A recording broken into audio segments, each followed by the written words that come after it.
Bien le bonjour, ça y est, j'ai changé de décor. On m'a bien fait remarquer que vous aviez beaucoup apprécié le décor avec le sable blanc, la mer verte, le ciel bleu. Donc maintenant, ça y est, on est retourné dans les caves et on est parti typiquement dans une ambiance soirée.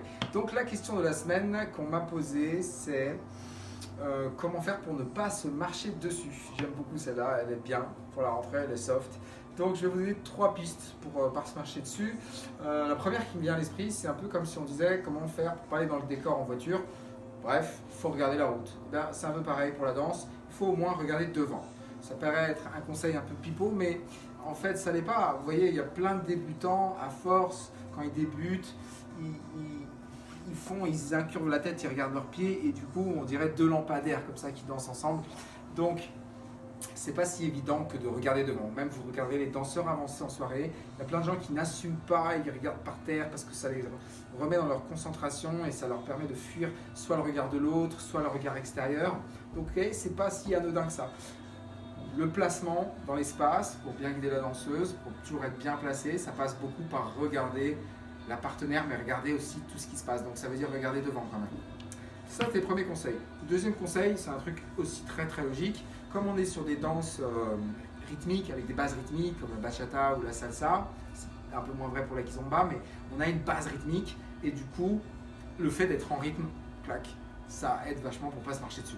D'accord ? Si tout le monde respecte la timing, c'est bon.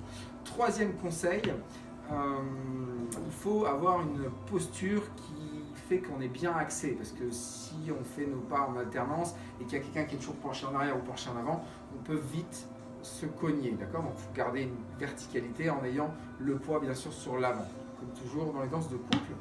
Et je dirais, on est au 4e conseil du coup, finalement j'en ai un de plus, c'est 110% de conseils. Le dernier conseil, c'est simple, c'est peut-être le plus important finalement, c'est d'avoir un bon cadre de danse. Et avoir un cadre de danse, c'est lié à ce qu'on appelle la connexion. Et la connexion, je vais vous expliquer rapidement ce que c'est par une image, parce que sinon ça serait trop compliqué. On fera une vidéo exprès pour détailler bien les points de la connexion. Le cadre de danse, c'est un peu comme si vous visualisez un arbre. Eh bien, on pourrait dire que le corps du danseur, les bras du corps sont, les bras sont au corps ce que les branches sont à l'arbre. D'accord? Donc vous voyez, quand le corps bouge, les bras bougent aussi. Et plutôt qu'un arbre, il faut encore plus le visualiser comme un arbuste, pour qu'il y ait quand même une espèce de fluidité et pas une rigidité. Voilà les amis, c'était pour la vidéo du jour, comment ne pas se marcher dessus. A très bientôt, hasta luego.